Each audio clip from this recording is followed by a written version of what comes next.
Hello guys, welcome to my podcast the Vaibhav Rathore show. आज हम बात करने वाले हैं पर्पस की। पर्पस, हाँ वही पर्पस जो हमें नहीं पता होता। मेरे पास जो क्वेश्चंस आते हैं उसमें ज़्यादातर सवाल होता है, सर मैं अपना पर्पस कैसे ढूंढूं, मैं अपना पर्पस कैसे ढूंढूं, मैं कैसे ढूंढूं कि मैं क्या करना चाहता हूँ लाइफ में, क्या मेरी डेस्टिनी है। और क्या अक्सर ऐसे भी सवाल आते हैं कि मेरा काम में मन नहीं लग रहा, या मैं ये करना नहीं चाहता हूँ, मैं डिजिटल मार्केटिंग सीखने की कोशिश कर रहा हूँ पर मैं सीख नहीं पाता हूँ, पाइथन बहुत टफ है, प्रोग्रामिंग बहुत टफ है, मुझसे नहीं हो रहा है, फूड ब्लॉगिंग मुझसे नहीं हो रहा है, I really want to quit food blogging, I really don't want to open my page. और बहुत से ऐसे भी सवाल आते हैं कि सर मैं ये काम कैसे करूँ, मैं ये कैसे कर सकता हूँ कि मैं एक पेज स्टार्ट करूँ, मैं इन्फ्लुएंसर बन जाऊँ, सर मैं ऐसे क्या करूँ। तो मेरा कहना बस सबसे एक ही चीज होती है, 3 लोगों से सबसे पहला सवाल ये होता है कि ये काम तुम क्यों करना चाह रहे हो। एग्जैक्टली मैं अपने क्लाइंट से भी यही पूछता हूँ कि सर आप ये जो आपका प्रोजेक्ट है आपने क्यों स्टार्ट किया, क्या रीजन था इस प्रोजेक्ट को स्टार्ट करने के पीछे, tell me that why of your project. तो लकीली अभी तक हम जो ऐसी फिलॉसफीज फॉलो करते आ रहे हैं, तो पर्पल अम्ब्रेला मीडिया को कभी भी एक ऐसा क्लाइंट नहीं मिला जो डिजास्टर हो हमारी एजेंसी के लिए।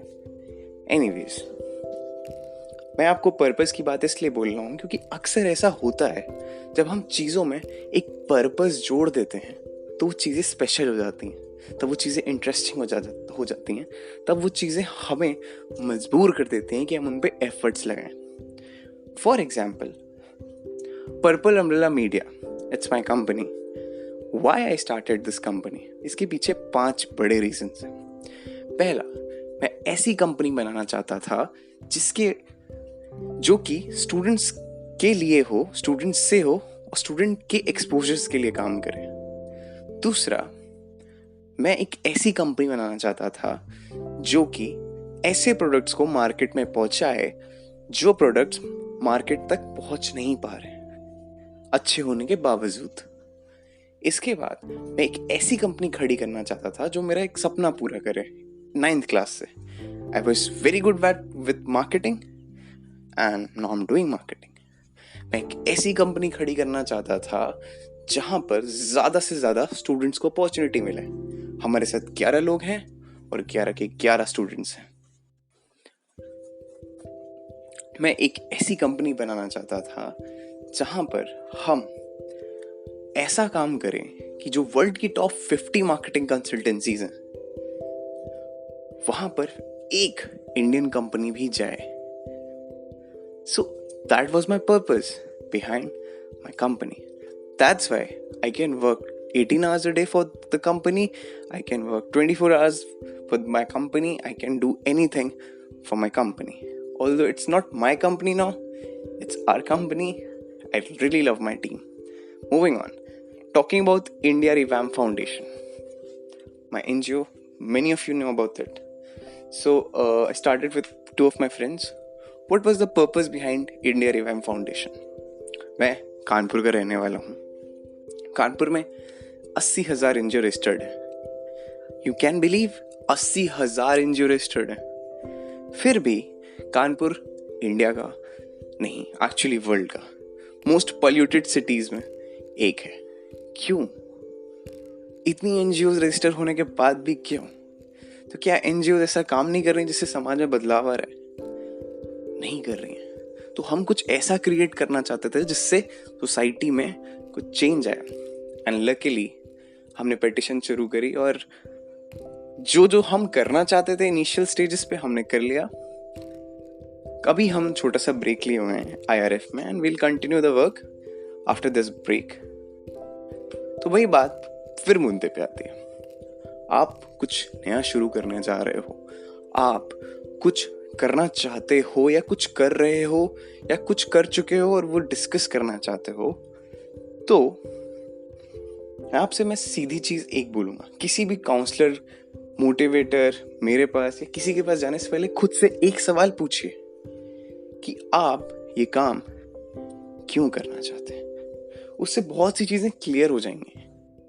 क्योंकि पर्पस जोड़ना बहुत ज़रूरी चीज़ होती है। आप एक नॉर्मल टीचर हैं यार, बच्चों को फिर पढ़ाने जाना पड़ेगा। अब सोचो कि मैं एक टीचर हूँ और मेरा पर्पस है कि मैं अपनी टीचिंग से किसी एक स्टूडेंट की लाइफ बदलूंगा, और तब आप टीचिंग करने जाते हो, तब आपको लगता है यार मैं अपना बेस्ट दूं जिससे मैं कि एक स्टूडेंट की लाइफ बदल सकूं अपने पढ़ाने से। तब आप कभी भी पीरियड ओवर होने का वेट नहीं करोगे। तब आप कभी भी स्टूडेंट को ऐसे नहीं देखोगे जैसे कि वो आधा ग्लास पानी हो, तब वो देखोगे कि आधा ग्लास भरा पानी। सो you'll be more optimistic. Talking about me, मैं जो भी ये मोटिवेशनल स्टफ अपने इंस्टाग्राम पे डालता हूँ, लिंक्डइन पे डालता हूँ, फेसबुक पे डालता हूँ, या ये पॉडकास्ट शुरू किया, मेरा कोई मॉनेटरी बेनिफिट नहीं है। मैं जो भी वर्कशॉप कराता हूँ वो फ्री होती हैं। मैं बस कुछ ऐसा करना चाहता हूँ जिससे किसी एक इंसान की लाइफ चेंज हो जाए मेरी वजह से। बट आई कैन प्राउडली से अभी तक 1000 से 1200 लोगों के साथ ऐसा हुआ कि उन्होंने मेरा सेशन लेने के बाद उनकी लाइफ चेंज हुई। I mean mentor to them, but that's another point. But still my purpose is same, कि मैं कुछ ऐसा पोस्ट करूं कि लोग उसे पसंद करें। तो similarly, what is your purpose? Why you want to start that company? Why you want to open that page? Why you want to work in the Google? Why you want to do this? And why you want to do whatever you want to do? But still, why? See, it's the most powerful word. अब हम बात करते हैं आज के सवाल की, जो मुझसे इंस्टाग्राम पे पूछा है विशाल जी ने। विशाल जी ने पूछा है, लोग ये तो प्लान कर लेते हैं कि सक्सीड कैसे करना है, बट ये प्लान नहीं कर पाते कि इफ प्लान फेल्स उस फेलियर से कैसे डील करें। ओके, विशाल झा 1997 का क्वेश्चन था ये। तो मेरा कहना ये है कि भाई देखो, ऐसा होता है कि हम में से कोई भी इंसान जब प्लानिंग करता है किसी भी बिजनेस के लिए, स्टार्टअप के लिए, किसी भी चीज के लिए, रिलेशनशिप के लिए भी, तो वो सिर्फ अच्छी चीजें ही काउंट करके चलता है कि यार मैं अब पर्पल अम्ब्रेला स्टार्ट कर रहा हूँ, कुछ सालों में मैं करोड़पति बन जाऊंगा, इंडिया के हर कोने में मेरा एक ऑफिस होगा। That's the plan.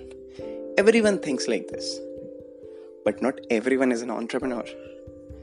Not every relationship stage. तो फेलियर के लिए प्लान करना कभी नहीं चाहिए, फेलियर के लिए रेडी होना चाहिए। There is a difference between both of these things.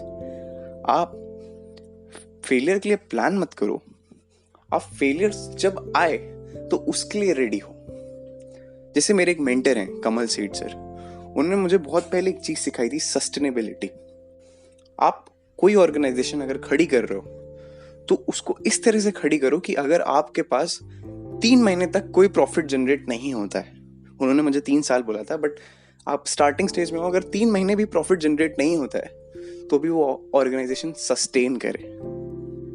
So similarly, आप ये प्लान ना बनाओ कि आप फेल हो गए, आप ऐसा प्लान बनाओ कि अगर आप फेल भी हो गए तो भी आप गिरोगे नहीं। वो फेलियर आपको सिखाएगा कि कैसे आगे बढ़ना है लाइफ में। So plan like you winning the game, but plan in according to way कि when you lose you'll stand up again। आप भी अपने सवाल विशाल की तरह मुझसे इंस्टाग्राम पे जाके पूछ सकते हैं। मेरा इंस्टाग्राम हैंडल है Vaibhav Rathore. It's very simple. And अगर आप कोई गोस्ट काउंसलिंग लेना चाहें तो वो भी ले सकते हैं। And soon I am organising a workshop on decision making and goal setting. तो अगर आप उसका भी पार्ट बनना चाहते हैं, you can mail me at hi@vaibhavrathore.tech। Thank you so much for listening this podcast. Hope it help you finding your purpose. And the last thing, I'm grateful that you are listening to this podcast. Please share it to someone who really need to listen this. Thank you.